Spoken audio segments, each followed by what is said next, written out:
All right, we're fortunate enough here to have Isabelle Lövin, who's the Swedish Minister for Development Cooperation. Thank you so much for joining us. Thank you. It's great to be here. So what brought you here today? That's always the question we have to ask foreign ministers when they're coming through Ukraine.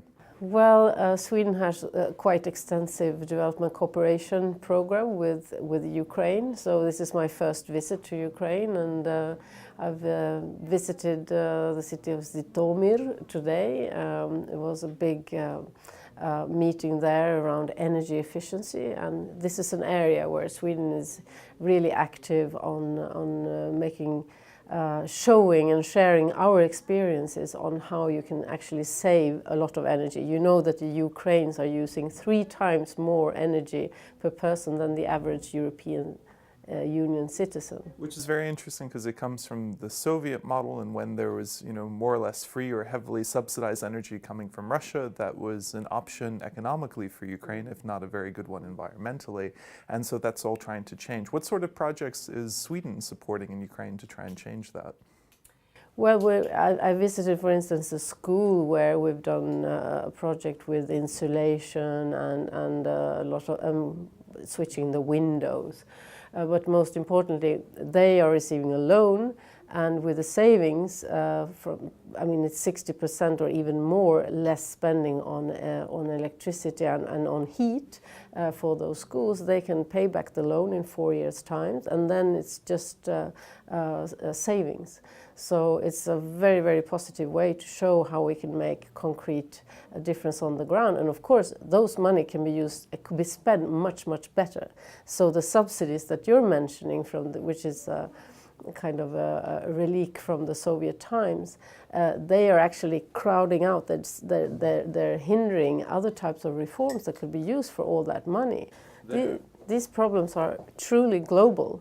I mean, if we talk about climate change, whatever is emitted here in Ukraine is actually affecting not only Sweden and its climate, but the small Pacific Island states that are now under threat of really disappearing because of sea level rise, because of CO2 emissions.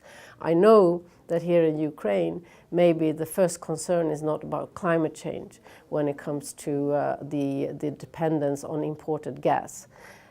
So there's kind of a win-win-win, even win situation here. If you address energy inefficiency, you can be less dependent on imports. You can even actually not be dependent on imports at all, because we're talking about a waste of energy around 60 or 70%. So you could actually just save that. You could also make it possible to have the budgetary possibilities to spend the money, the taxpayers' money, not on subsidies, but on reforms that you're actually needing. I'm touching on this point about how you're saying all these global issues are interrelated. There were some reports that had come out from the Swedish Finance Ministry talking about how funds were going to be redirected from aid projects to deal with refugees arriving in Sweden. The number of 60% was thrown out. How accurate is that, and how might that affect what Sweden's doing abroad? That's true. We're really seeing that everything is interconnected now, that the war in Syria and the wars that are going on around the world, the situation in Afghanistan even, is really affecting now Europe as a whole because of the refugee flow that we're seeing coming into Europe now. So far we've used part of our aid budget to finance the refugees that comes into Sweden. So the first year before they have their asylum application answered and investigated, then that comes out of the aid budget. Now with the really rapid and big increase in the number of refugees, we've seen that actually if we're going to apply the same model with taking the expenditure for the first year from the aid budget, then we would have to decrease the aid budget by even up to 60 or even more percent. So we've decided now to limit that to 30%. But it shows that, we have limited resources to try to address the global issues.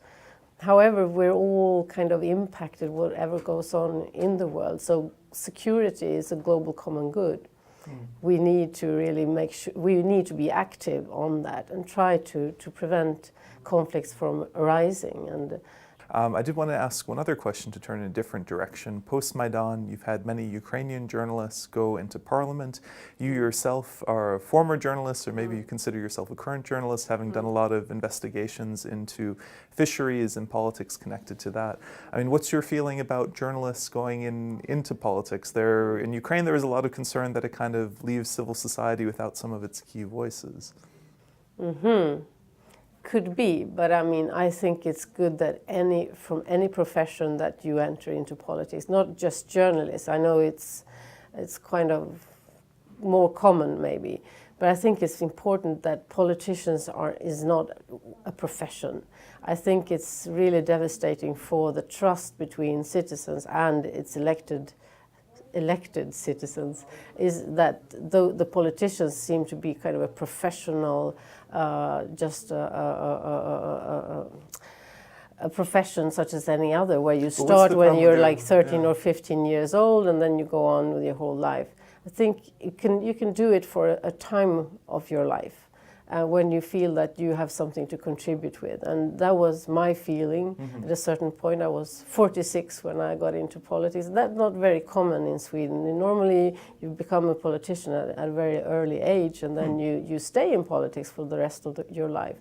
I think it's good if you have doctors or dentists or researchers or nurses or what have you come into politics and contribute, because we all need to take responsibility for the development of our societies. And I think democracy is such a fragile thing, and we need to have understanding for it and know that it's about citizens. It's about each and every one of us being able to contribute. And it's such a valuable thing, because when you come to a country that is not a democracy, you understand that. I mean, it's fantastic that anyone almost can be elected. And if you have a functioning democracy such as we have in Sweden, you need to take responsibility for that. You need to participate, because if you don't, people lose, they lose their respect of democracy, and they just start complaining about what's not functioning and not understanding that you can go in there and try to make a difference yourself. All right. Well, thank you so much for joining us. Thank you very much for having me.